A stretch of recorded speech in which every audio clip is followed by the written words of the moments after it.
ತಿಳಿಸುತ್ತಾ ಬನ್ನಿ.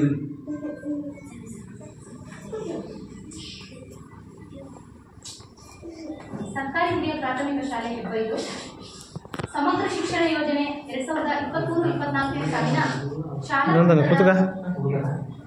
ಶಾಲಾ ಹಂತದಲ್ಲಿ ಅನುಷ್ಠಾನಗೊಂಡಿರುವ ಕಾರ್ಯಚಟುವಟಿಕೆಗಳ ಕುರಿತು ನಮ್ಮ ಶಾಲೆಯಲ್ಲಿ ಸತತ 3 ದಿನಗಳಿಂದ ಸಾಮಾಜಿಕ ಪರಿಶೋಧನೆ ನಡೆದಿದ್ದು ಇಂದು ಕೊನೆಯ ದಿನ ಗ್ರಾಮ ಸಭೆಯನ್ನು ಆಯೋಜಿಸಲಾಗಿದೆ. ಮೊದಲಿಗೆ ಈ ಕಾರ್ಯಕ್ರಮ ಯಶಸ್ವಿಯಾಗಿ ನಡೆಯಲೆಂದು ನಾಡಗೀತೆಯೊಂದಿಗೆ ಪ್ರಾರ್ಥನೆಯನ್ನು ಗೈದಿದ್ದಾರೆ ಕುಮಾರಿ ಸಂಗೀತ ಸಂಗಡಿ.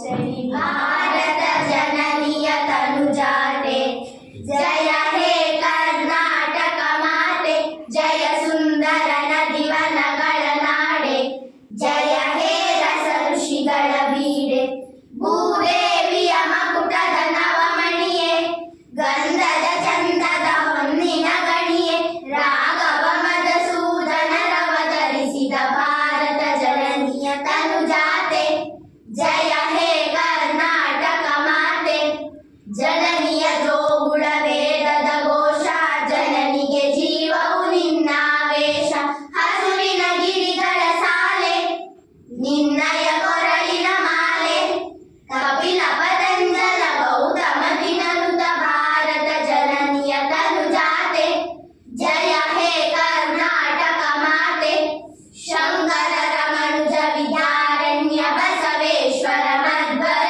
ದಿವ್ಯಾರಣ್ಯ ಬಂದ ಷಡಕ್ಷರಿ ಪೊನ್ನ ಪಂಪಲ ಕುಮಿಪತಿ ಚನ್ನ, ಕುಮಾರ ವ್ಯಾಸರ ಮಂಗಳಧಾಮ, ಕವಿ ಕೋಗಿಲೆಗಳ ಪುಣ್ಯಾರಾಮ, ನಾನಕ ರಾಮಾನಂದ ಕಬೀರರ ಭಾರತ ಜನನಿಯ ತನುಜಾತೆ, जय हे कर्नाटक माते, ತೈಲಕ ಹೊಯ್ಸಳರಾಡಿದ ನಾಡೆ, ರಂಗಣ ಜಕಣರ ನೆಚ್ಚಿನ ಬೀಡೆ, ಕೃಷ್ಣ ಶರಾವತಿ ತುಂಗ ಕಾವೇರಿಯವರ ರಂಗ, ಚೈತನ್ಯ ಪರಮಹಂಸ ವಿವೇಕರ ಭಾರತ ಜನನಿಯ ತನುಜಾತೆ, जय हे कर्नाटक माते, ಸರ್ವ ಜನಾಂಗದ ಶಾಂತಿಯ ತೋಟ, ರಸಿಕರ ಕಂಗಳ ಸೆಳೆಯುವ ನೋಟ, ಹಿಂದೂ ಕ್ರೈಸ್ತ ಮುಸಲ್ಮಾನ ಪಾರಸಿಕ ಜೈನರ ಉದ್ಯಾನ,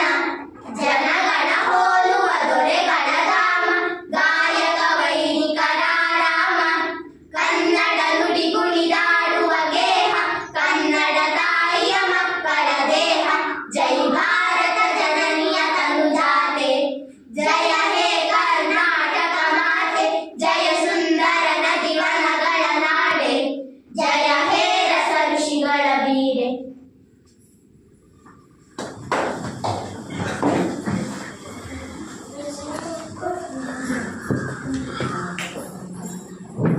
ನಾಡಗೀತೆಯೊಂದಿಗೆ ಪ್ರಾರ್ಥನೆಯನ್ನು ಮಾಡಿದಂತಹ ಕುಮಾರಿ ಶರಣ್ಯ ಸಂಗಡಿಗರಿಗೆ ಧನ್ಯವಾದಗಳು.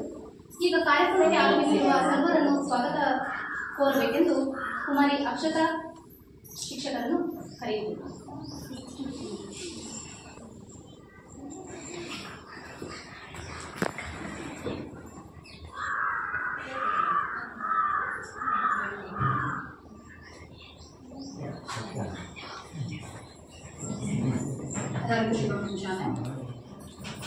ಸಮಗ್ರ ಶಿಕ್ಷಣ ಯೋಜನೆ 2023-24 ಸಾಲಿನ ಸಾಮಾಜಿಕ ಲೆಕ್ಕ ಪರಿಶೋಧನೆಯ ಗ್ರಾಮ ಸಭೆಯ ಕಾರ್ಯಕ್ರಮದ ಅಧ್ಯಕ್ಷತೆಯನ್ನು ವಹಿಸಿದಂತಹ ಶ್ರೀಯುತ ಅಶೋಕ್ ಗ್ರಾಮಸ್ಥರು ಬಿಲ್ಪತ್ರೆ ಹಾಗೂ ಪೋಷಕರಾದಂತಹ ಇವರಿಗೆ ನಮ್ಮ ಪರವಾಗಿ ಮತ್ತು ನಮ್ಮ ಶಾಲಾ SDMC ಹಾಗೂ ಗ್ರಾಮಸ್ಥರ ಪರವಾಗಿ ಈ ಕಾರ್ಯಕ್ರಮಕ್ಕೆ ಸ್ವಾಗತವನ್ನು ಕೋರುತ್ತಿದ್ದೇವೆ. ಹಾಗೂ ಈ ಕಾರ್ಯಕ್ರಮದ ಗ್ರಾಮ ಸಂಪನ್ಮೂಲ ವ್ಯಕ್ತಿಗಳಾದಂತಹ ಶ್ರೀ ದೇವೇಂದ್ರಪ್ಪ ಸರ್ ಅವರಿಗೂ ಕೂಡ ನಿಮ್ಮ ಪರವಾಗಿ ಸ್ವಾಗತವನ್ನು ಕೋರುತ್ತಿದ್ದೇವೆ.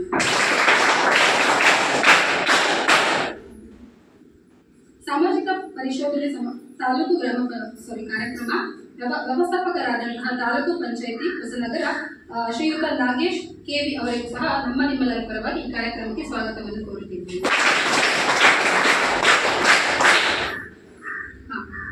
ಹಾಗೂ ಈ ಕಾರ್ಯಕ್ರಮಕ್ಕೆ ಇನ್ನೊಬ್ಬ ವ್ಯಕ್ತಿಗಳಾದಂತಹ ನಮ್ಮ STMC ಅಧ್ಯಕ್ಷರಾದಂತಹ ಶ್ರೀಯುತ ನಟೇಶ್ ಅವರಿಗೂ ಸಹ ನಮ್ಮ ನಿಮ್ಮೆಲ್ಲರ ಪರವಾಗಿ ಸ್ವಾಗತವನ್ನು ಕೋರುತ್ತೇವೆ.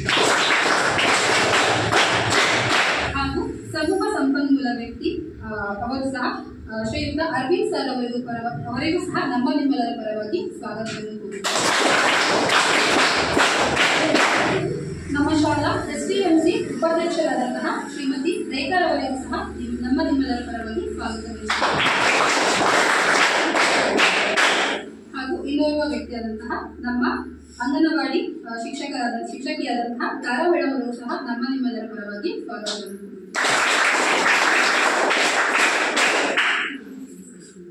ಹಾಗೂ ನಮ್ಮ ಶಾಲಾ SDMC ಸದಸ್ಯರಾದಂತಹ ಹಾಗೂ ಮತ್ತೆ ಪೋಷಕರಿಗೂ ಸಹ ನಮ್ಮ ಪುಟಾಣಿ ಮಕ್ಕಳಿಗೂ ಸಹ ನಮ್ಮ ನಿಮ್ಮೆಲ್ಲರ ಪರವಾಗಿ ಸ್ವಾಗತವನ್ನು ಕೋರುತ್ತಿದ್ದೇನೆ.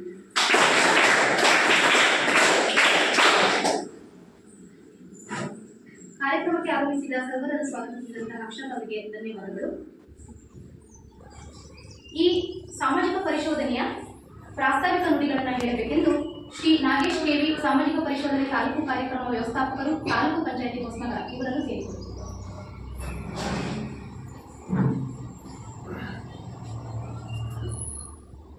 ನಮಸ್ಕಾರ.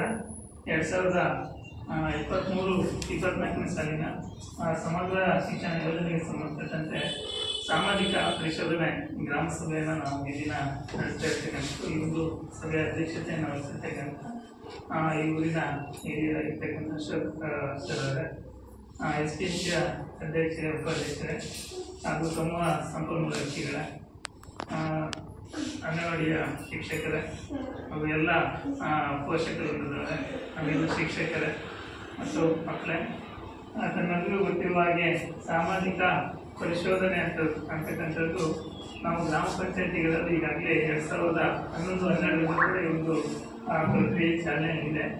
ಅಲ್ಲಿ NGNRG ಯೋಜನೆ ಇರ್ಬೋದು, 15ನೇ ಹಣಕಾಸು ಇರ್ಬೋದು, ಇತರೆ ರಾಜ್ಯ ಹಣಕಾಸು ಎಲ್ಲ ಯೋಜನೆಗಳ ಕುರಿತಂತೆ ಈ ಒಂದು ಸಾಮಾಜಿಕ ಪರಿಶೋಧನೆಯನ್ನು ನಡೆಸ್ತೀವಿ.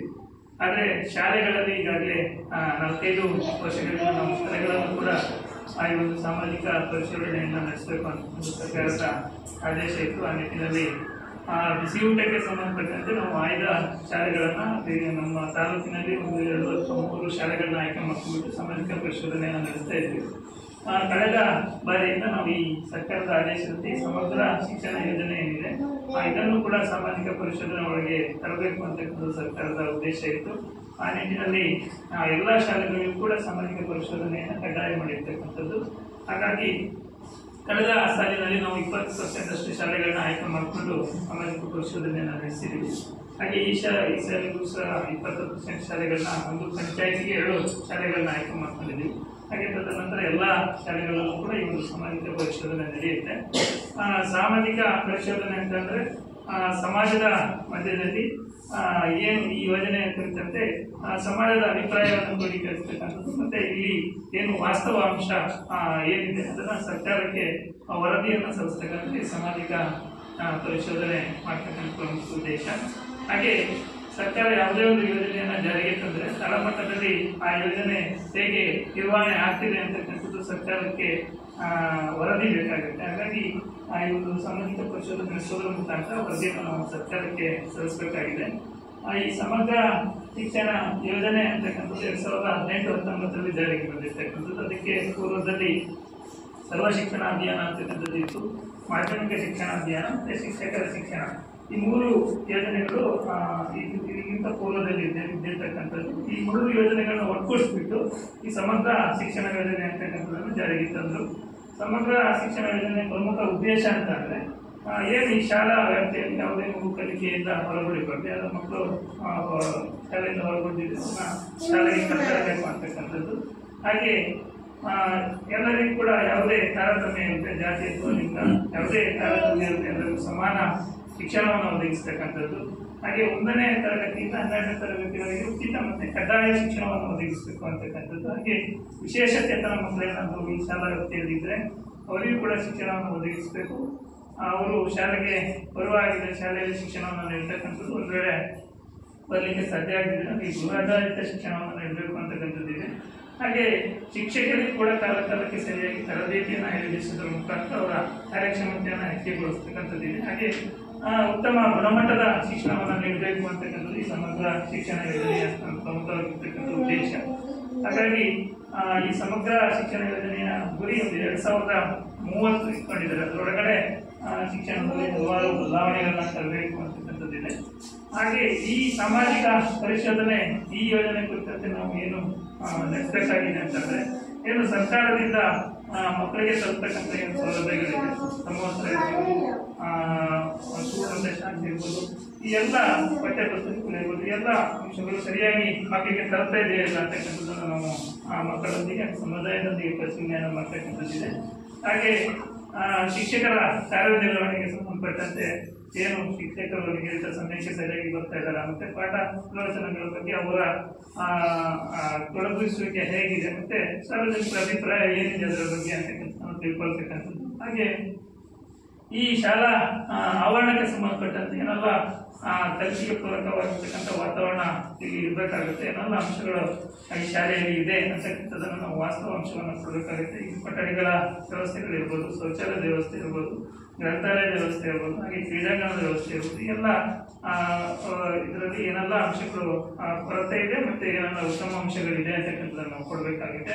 ಹಾಗೆ STMCಯ ಕಾರ್ಯನಿರ್ವಹಣೆಗೆ ಸಂಬಂಧಪಟ್ಟಂತೆ STMCಯ ಕಾರ್ಯನಿರ್ವಹಣೆ ಈ ಶಾಲಾ ವ್ಯಾಪ್ತಿಯಲ್ಲಿ ಹೇಗಿದೆ ಅಂತಕ್ಕಂಥದ್ದನ್ನು ನಾವು ಮಾಹಿತಿಯನ್ನು ಒದಗಿಸಬೇಕಾಗುತ್ತದೆ. ಒಟ್ಟಾರೆಯಾಗಿ ಸರ್ಕಾರದಿಂದ ನಮಗೆ 134 ಅಂಶಗಳ ಕುರಿತಂತೆ ವರದಿಯನ್ನು ಕೇಳಿದೆ. ಅದಕ್ಕೆ ಸಂಬಂಧಪಟ್ಟಂತೆ ನಾವು ಈಗಾಗಲೇ 2-3 ದಿನಗಳಿಂದ ಎಲ್ಲ ಅಂಶಗಳ ಕುರಿತಂತೆ ಪರಿಶೀಲನೆಯನ್ನು ನಡೆಸಿದ್ದೀವಿ. ಅದರಲ್ಲಿ ಏನೆಲ್ಲ ಅಂಶಗಳು ನಮಗೆ ಕಂಡು ಬಂದಿದೆ, ಮತ್ತೆ ಪೋಷಕರೊಂದಿಗೆ ಕೂಡ ಎಲ್ಲ ಅಂಶಗಳನ್ನು ನಾವು ಸಾಮಾಜಿಕ ಪರಿಶೋಧನೆ ಆಗಿರೋದ್ರಿಂದ ಯಾವುದೇ ವರದಿಯನ್ನು ನಾವು ನೇರವಾಗಿ ಸರ್ಕಾರಕ್ಕೆ ಕೊಡ್ತಕ್ಕಂಥ ವ್ಯವಸ್ಥೆ ಇಲ್ಲ. ಎಲ್ಲವನ್ನು ಕೂಡ ಸಮಾಜದ ಮುಂದೆ ಅಥವಾ ಗ್ರಾಮ ಸಭೆಯ ಮುಂದೆ ಪೋಷಕರ ಸಭೆ ಮುಂದೆ ಇರ್ತಕ್ಕಂಥದ್ದು ಇಟ್ಟು ಚರ್ಚೆಯನ್ನು ಮಾಡಿ ಎಲ್ಲವನ್ನು ಕೂಡಿಕರಿಸಿ ಪೋಷಕರ ಮತ್ತು ಗ್ರಾಮಸ್ಥರ ಅಭಿಪ್ರಾಯವನ್ನು ಕೂಡ ಸೇರಿಸ್ಬಿಟ್ಟು ನಾವು ವರದಿಯನ್ನು ಸಲ್ಲಿಸಬೇಕಾಗಿದೆ. ಆ ನಿಟ್ಟಿನಲ್ಲಿ ಏನೆಲ್ಲ ಅಂಶಗಳನ್ನು ಗಮನಿಸಿದ್ದೀವಿ ಅದೆಲ್ಲ ಅಂಶಗಳನ್ನು ತಮ್ಮ ಮುಂದೆ ತಿಳಿಸ್ತೀವಿ. ತಾವುಗಳು ಕೂಡ ಎಲ್ಲ ಅಂಶಗಳ ಕುರಿತಂತೆ ಮುಕ್ತವಾಗಿ ಚರ್ಚೆಯಲ್ಲಿ ಭಾಗವಹಿಸಿ ಅಂತ ಹೇಳ್ತಾ ನನಗೆ ಪ್ರಾಸ್ತಾವಿಕವಾಗಿ ಮಾತಾಡಲಿಕ್ಕೆ ಅವಕಾಶ ಕೊಟ್ಟಿಗೆ ತಮ್ಮೆಲ್ಲರಿಗೂ ಮಾತನ್ನು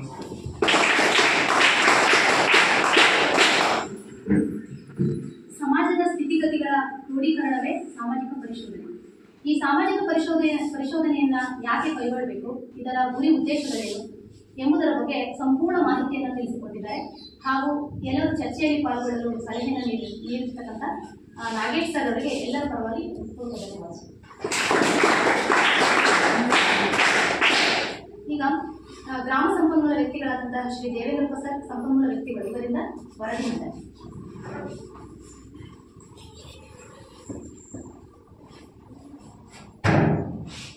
ಎಲ್ಲರಿಗೂ ನಮಸ್ಕಾರ. ಸಮಗ್ರ ಶಿಕ್ಷಣ ಯೋಜನೆ ಅಂತಕ್ಕಂಥದ್ದು ಶಿಕ್ಷಣ ಇಲಾಖೆಯಿಂದ ಎಲ್ಲ ಸರ್ಕಾರಿ ಶಾಲೆಗಳಲ್ಲಿ ಅನುಷ್ಠಾನಗೊಳಿಸಬೇಕ ಒಂದು ಮಹತ್ವಾಕಾಂಕ್ಷಿ ಯೋಜನೆ. ಸಮಗ್ರ ಶಿಕ್ಷಣ ಅಂದರೆ ಏನಾಗಲ್ಲ. ಸಮಗ್ರ ಶಿಕ್ಷಣ ಅಂತ ಹೇಳಿದರೆ ಮಕ್ಕಳಿಗೆ ತರಗತಿಗಳಲ್ಲಿ ಶಿಕ್ಷಕರಿಂದ ಪಾಠ ಪ್ರವಚನಗಳೇ ಬರೀ ಶಿಕ್ಷಣ ಅಲ್ಲ. ಪಠ್ಯವಸ್ತುವಿನಲ್ಲಿ ಬರ್ತಕ್ಕಂಥ ಏನು ಪಠ್ಯವಸ್ತು ಇದೆ ಅದೇ ಬರೀ ಶಿಕ್ಷಣ ಅಲ್ಲ. ಆ ಪಠ್ಯವಸ್ತುವಿನ ಕಲಿಕೆಗಳ ಜೊತೆಗೆ ಪಠ್ಯೇತರವಾಗಿರ್ತಕ್ಕಂಥ ಚಟುವಟಿಕೆಗಳು, ಕ್ರೀಡಾ ಚಟುವಟಿಕೆಗಳಿರ್ಬೋದು, ಪ್ರತಿಭೆಗೆ ಸಂಬಂಧಪಟ್ಟಿರ್ತಕ್ಕಂಥ ಚಟುವಟಿಕೆಗಳಿರ್ಬೋದು, ಆಮೇಲೆ ರುಚಿ ಕೌಶಲ್ಯಕ್ಕೆ ಸಂಬಂಧಪಟ್ಟಿರ್ತಕ್ಕಂಥ ಚಟುವಟಿಕೆಗಳಿರ್ಬೋದು, ವಿಜ್ಞಾನ ಮತ್ತು ತಂತ್ರಜ್ಞಾನ ಒಳಗೊಂಡಿರ್ತಕ್ಕಂಥ ವೈಜ್ಞಾನಿಕವಾಗಿರ್ತಕ್ಕಂಥ ಮನೋಭಾವನೆ ಮೂಡಿಸ್ತಕ್ಕಂಥ ಕಲಿಕೆಗಳಿರ್ಬೋದು, ಇತ್ತೀಚಿನ ತಂತ್ರಾಂಶಗಳನ್ನು ಒಳಗೊಂಡಿರ್ತಕ್ಕಂಥ ಡಿಜಿಟಲ್ ಮಾಧ್ಯಮಗಳ ಮೂಲಕ ಅನೇಕ ಗುಣಮಟ್ಟದ ತಂತ್ರಾಂಶಗಳನ್ನು ಒಳಗೊಂಡಿರ್ತಕ್ಕಂಥ ಕಲಿಕೆಗಳಿರ್ಬೋದು, ಇವುಗಳನ್ನೆಲ್ಲ ಅಂಶಗಳನ್ನು ಒಳಗೊಂಡಿರ್ತಕ್ಕಂಥ ಈ ಯೋಜನೆಯೇ ಸಮಗ್ರ ಶಿಕ್ಷಣ ಯೋಜನೆ. ಈ ಸಮಗ್ರ ಶಿಕ್ಷಣ ಯೋಜನೆಯ ಎಲ್ಲ ಅಂಶಗಳು ಶಾಲಾ ಹಂತದಲ್ಲಿ ಅನುಷ್ಠಾನಗೊಂಡು ಮಕ್ಕಳಿಗೆ ಗುಣಮಟ್ಟದ ಶಿಕ್ಷಣ ನೀಡಬೇಕು ಅಂತಕ್ಕಂಥದ್ದು ಸರ್ಕಾರ ಪ್ರಮುಖವಾಗಿರ್ತಕ್ಕಂಥ ಉದ್ದೇಶ. ಹಾಗಾಗಿ 2018-19ರಿಂದ ಈ ಸಮಗ್ರ ಶಿಕ್ಷಣ ಯೋಜನೆಯನ್ನು ಎಲ್ಲ ಶಾಲಾ ಹಂತದಲ್ಲಿ ಸರ್ಕಾರ ಜಾರಿಗೆ ತಂದಿದೆ. ಇಲ್ಲಿಯವರೆಗೆ ಈ ಏನು ಸಮಗ್ರ ಶಿಕ್ಷಣ ಯೋಜನೆ ಇರ್ತಕ್ಕಂಥ ಅಂಶಗಳನ್ನು ಅನುಷ್ಠಾನಗೊಳಿಸಿ ಬಳಸಿಕೊಂಡು ಮಕ್ಕಳಿಗೆ ಗುಣಮಟ್ಟದ ಶಿಕ್ಷಣವನ್ನು ಶಾಲೆ ಹೇಗೆ ನೀಡ್ತಾ ಇದೆ ಅಂತಕ್ಕಂಥದ್ದು ಸರ್ಕಾರಕ್ಕೆ ಗೊತ್ತಾಗಬೇಕಾಗಿದೆ. ಅದಲ್ಲದೆ ಮೇಲ್ಮಟ್ಟದಲ್ಲಿ ಶಿಕ್ಷಣ ಇಲಾಖೆಯ ಅನೇಕ ನಿಯಮಗಳನ್ನು ರೂಪುರೇಷೆಗಳನ್ನು ತಯಾರು ಮಾಡತಕ್ಕಂಥ ಶಿಕ್ಷಣ ತಜ್ಞರಿಗೆ ಗೊತ್ತಾಗಬೇಕಾಗಿದೆ. ಸರ್ಕಾರ ನೇರವಾಗಿ ಶಿಕ್ಷಣ ತಜ್ಞರು ನೇರವಾಗಿ ಬಂದು ಎಲ್ಲ ಶಾಲೆಗಳನ್ನು ಪರಿಶೀಲನೆ ಮಾಡಲಿಕ್ಕೆ ನೋಡಲಿಕ್ಕೆ ಆಗೋದಿಲ್ಲ ಹೇಗೆ ಶಿಕ್ಷಣವನ್ನು ನೀಡ್ತಾ ಇದೆ ಅಂತಕ್ಕಂಥದ್ದು. ಹಾಗಾಗಿ ಈ ಸಾಮಾಜಿಕ ಪರಿಶೋಧನೆ ಪ್ರಕ್ರಿಯೆಗಳ ಮೂಲಕ ಅಲ್ಲಿರ್ತಕ್ಕಂಥ ಸಾಮಾಜಿಕ ಪರಿಶೋಧನೆಯನ್ನು ನಡೆಸಿ ಅದರಲ್ಲಿರ್ತಕ್ಕಂಥ ನೈಜವಾದ ವಾಸ್ತವ ಅಂಶಗಳನ್ನು ಪರಿಶೀಲಿಸಿ ಅದನ್ನು ಗ್ರಾಮ ಸಭೆ ಕರೆದು ಚರ್ಚೆಗೊಳಪಡಿಸಿ ಆ ಎಲ್ಲ ಅಂಶಗಳ ವರದಿಯನ್ನು ಸರ್ಕಾರ ತರಿಸಿಕೊಳ್ತಕ್ಕಂಥ ಒಂದು ವ್ಯವಸ್ಥೆ ಇದೆ. ಈ ಸರ್ಕಾರದ ಆದೇಶದ ಪ್ರಕಾರ, ಯೋಜನೆ ಮಾರ್ಗಸೂಚಿ ಪ್ರಕಾರ, ಸರ್ಕಾರದ ವೇಳಾಪಟ್ಟಿಯ ಪ್ರಕಾರ ಈ ಒಂದು ಸಾಮಾಜಿಕ ಪರಿಶೋಧನೆಯನ್ನು ನಮ್ಮ ಶಾಲೆಯಲ್ಲಿ ಕಳೆದ 2 ದಿನಗಳಿಂದ ನಾವು ನಡೆಸಿದ್ದೇವೆ. ಅದರಲ್ಲಿ ಏನೇನು ಅಂಶಗಳು ಕಂಡುಬಂದಿದೆ ಅಂತಕ್ಕಂಥದ್ದನ್ನು ನಾನೀಗ ಸಭೆಯ ಮುಂದೆ ಮಂಡಿಸ್ತಾ ಇದ್ದೇನೆ. ಒಟ್ಟು 134 ಅಂಶಗಳಿದೆ. ಆ ಎಲ್ಲ ಅಂಶಗಳನ್ನು ನಾವು ಇಲ್ಲಿ ಸಾಮಾಜಿಕ ಪರಿಶೋಧನೆಗೆ ಒಳಪಡಿಸಬೇಕಾಗ್ತದೆ. 2023-24ನೇ ಸಾಲಿನಲ್ಲಿ ವಿದ್ಯಾರ್ಥಿಗಳ ಸಂಖ್ಯೆ ಇಲ್ಲಿ ಎಷ್ಟಿದೆ ಅಂತಕ್ಕಂಥದ್ದು. ಇಲ್ಲಿ ಒಟ್ಟು 2023-24ನೇ ಸಾಲಿನಲ್ಲಿ 39 ವಿದ್ಯಾರ್ಥಿಗಳು ಕಲಿಕೆಯನ್ನು ಮಾಡ್ತಾ ಇದ್ದಾರೆ ಶಾಲೆಯಲ್ಲಿ. ಅದರಲ್ಲಿ 6 ವಿದ್ಯಾರ್ಥಿಗಳು ಪರಿಶಿಷ್ಟ ಜಾತಿ, 1 ವಿದ್ಯಾರ್ಥಿ ಪರಿಶಿಷ್ಟ ಪಂಗಡ, ಇತರೆ 32 ವಿದ್ಯಾರ್ಥಿಗಳು, ಒಟ್ಟು 39 ವಿದ್ಯಾರ್ಥಿಗಳು ಕಲಿಕೆಯನ್ನು ನಡೆಸ್ತಾ ಇದ್ದಾರೆ. ಅದೇ ರೀತಿ 24-25ನೇ ಸಾಲಿನಲ್ಲಿ ಎಷ್ಟು ವಿದ್ಯಾರ್ಥಿಗಳು ಕಲಿಕೆ ಮಾಡ್ತಾ ಇದ್ರು ಅಂತಕ್ಕಂಥದ್ದು 36 ವಿದ್ಯಾರ್ಥಿಗಳು ಕಲಿಕೆಯನ್ನು ಮಾಡ್ತಾ ಇದ್ದಾರೆ. ಹಾಗೆ ಈಗ ಪ್ರಸ್ತುತ 25-26ನೇ ಸಾಲಿನಲ್ಲಿ ಎಷ್ಟು ವಿದ್ಯಾರ್ಥಿಗಳು ಈ ಕಲಿಕೆಯನ್ನು ಮಾಡ್ತಾ ಇದ್ದಾರೆ? 33 ವಿದ್ಯಾರ್ಥಿಗಳು ಕಲಿಕೆಯನ್ನು ಮಾಡ್ತಾ ಇದ್ದಾರೆ. ವರ್ಷದಿಂದ ವರ್ಷಕ್ಕೆ ಮಕ್ಕಳ ಸಂಖ್ಯೆ ಕಡಿಮೆ ಆಗ್ತಾ ಬರ್ತಾ ಇದೆ ಅಂತಕ್ಕಂಥದ್ದು ಇಲ್ಲಿ ಗಮನಾರ್ಹವಾದಂಥ ಅಂಶವಾಗಿದೆ. ಅದೇ ರೀತಿ ಸಮಗ್ರ ಶಿಕ್ಷಣ ಯೋಜನೆಗೆ ಸಂಬಂಧಪಟ್ಟಂತೆ ಶಾಲಾ ನಿರ್ವಹಣೆಗೆ ಕೆಲವೊಂದು ಅನುದಾನವನ್ನು ಸರ್ಕಾರ ನೀಡುತ್ತದೆ. ಕೆಲವೊಂದು ಬಾಬ್ತುಗಳಿಗೆ ನಿರ್ವಹಣೆಗೆ ಅನುದಾನವನ್ನು ನೀಡುತ್ತದೆ. ಯಾವ್ಯಾವ ಬಾಬ್ತುಗಳಿಗೆ ನೀಡುತ್ತದೆ ಅಂತಕ್ಕಂಥದ್ದು, ಶಾಲಾ ಅನುದಾನ ಅಂತಕ್ಕಂಥದ್ದು 2023-24ನೇ ಸಾಲಿನಲ್ಲಿ 31,250 ರೂಪಾಯಿ ನೀಡಿದೆ. ಆಮೇಲೆ ಕುಡಿಯುವ ನೀರು ಮತ್ತು ಸ್ವಚ್ಛತೆಗೆ 11,761 ರೂಪಾಯಿ ನೀಡಿದೆ. ಶೂ ಮತ್ತು ಸಾಕ್ಸ್ ಕೊಡ್ತಕ್ಕಂಥದ್ದು ಉಚಿತವಾಗಿ ಮಕ್ಕಳಿಗೆ ಕೊಡ್ತಕ್ಕಂಥದ್ದು 10,491 ರೂಪಾಯಿ ನೀಡಿದೆ. ಆಮೇಲೆ ವಿಶೇಷ ಚೇತನ ಮಕ್ಕಳನ್ನ ಗುರುತಿಸಿ ಮೌಲ್ಯಾಂಕನ ಮಾಡ್ತಕ್ಕಂಥದ್ದು, ಅದರಲ್ಲಿ 1 ಮಗು ಇದೆ, 3,800 ರೂಪಾಯಿ ನೀಡಿದೆ. ಆಮೇಲೆ ಎಸ್ಟಿಎಂಸಿ ವಿದ್ಯಾರ್ಥಿ ಶಿಕ್ಷಕರ ಸಿಜಿ ಇದಕ್ಕೆ ಸಂಬಂಧಪಟ್ಟಿರ್ತಕ್ಕಂಥ 2,352 ರೂಪಾಯಿ ನೀಡಿದೆ. ಒಟ್ಟು ಆ ಒಂದು ವರ್ಷದಲ್ಲಿ 23-24ನೇ ಸಾಲಿನಲ್ಲಿ ಈ ಯೋಜನೆ ಅಡಿಯಲ್ಲಿ 69,022 ರೂಪಾಯಿಯನ್ನು ಸರ್ಕಾರ ನೀಡಿದೆ ಶಾಲಾ ನಿರ್ವಹಣೆಗೆ. ಅದನ್ನು ಹೇಗೆ ಬಳಕೆ ಮಾಡಿಕೊಂಡಿದ್ದಾರೆ ಶಾಲೆ ಅಂತಕ್ಕಂಥದ್ದನ್ನು ನಾವು ಪರಿಶೀಲನೆ ಮಾಡಬೇಕಾಗ್ತದೆ. ಶಾಲಾ ಅನುದಾನವನ್ನು 6,736 ಖರ್ಚು ಮಾಡಿದ್ದಾರೆ. ಒಟ್ಟು 31,250 ರೂಪಾಯಿಯಲ್ಲಿ ಅದಕ್ಕೆ ಸಂಬಂಧಪಟ್ಟಿರ್ತಕ್ಕಂಥ ಏನು ಅನುಷ್ಠಾನ ಮಾಡಿದ್ದಾರೆ ಅಂತಕ್ಕಂಥದ್ದನ್ನು ನಾವು ಪರಿಶೀಲನೆ ಮಾಡಿದ್ದೀವಿ. ಅದಕ್ಕೆ ಸಂಬಂಧಪಟ್ಟಿರ್ತಕ್ಕಂಥ ಖರ್ಚು ವೆಚ್ಚದ ವಿಚಾರವನ್ನು ನಾವು ಪರಿಶೀಲನೆ ಮಾಡಿದ್ದೇವೆ. ಕುಡಿಯುವ ನೀರು ಮತ್ತು ಸ್ವಚ್ಛತೆಗೆ ಸಂಬಂಧಪಟ್ಟಂತೆ 2,600 ರೂಪಾಯಿ ಖರ್ಚು ವೆಚ್ಚಗಳನ್ನು ಮಾಡಿದ್ದಾರೆ. ಅದಕ್ಕೆ ಸಂಬಂಧಪಟ್ಟಿರ್ತಕ್ಕಂಥ ದಾಖಲೆಗಳನ್ನು ನಿರ್ವಹಣೆ ಮಾಡಿದ್ದಾರೆ. ಶೂ ಮತ್ತು ಸಾಕ್ಸ್ ಮಕ್ಕಳಿಗೆ ನೀಡತಕ್ಕಂಥದ್ದು 10,491 ರೂಪಾಯಿನ ಖರ್ಚು ಮಾಡಿದ್ದಾರೆ, ಮಕ್ಕಳಿಗೆ ಕೊಟ್ಟಿದ್ದಾರೆ ಅಂತಕ್ಕಂಥದ್ದು ಅಭಿಪ್ರಾಯವನ್ನು ಹೇಳಿದ್ದಾರೆ. ಆಮೇಲೆ ವಿಶೇಷ ಚೇತನ ಮಗು 1 ಮಗು ಇದೆ, 1,800 ರೂಪಾಯಿನ ಆ ಮಗುವಿಗೆ ನೀಡಲಾಗಿದೆ. ಆಮೇಲೆ ಶಿಕ್ಷಕರ ಸಿಜಿ 1,352 ರೂಪಾಯಿ ಖರ್ಚನ್ನು ನಿರ್ವಹಣೆ ಮಾಡಿದ್ದಾರೆ ಆ ಒಂದು ಶೈಕ್ಷಣಿಕ ವರ್ಷದಲ್ಲಿ. ಒಟ್ಟು 22,978 ರೂಪಾಯಿ ಖರ್ಚನ್ನು ನಿರ್ವಹಣೆ ಮಾಡಿದ್ದಾರೆ. ಅದಕ್ಕೆ ತಕ್ಕಂಥ ಎಲ್ಲ ದಾಖಲಾತಿಗಳ ನಿರ್ವಹಣೆ ಆಗಿದೆ. ಏನೇನು ಖರ್ಚು ಮಾಡಿದ್ದಾರೆ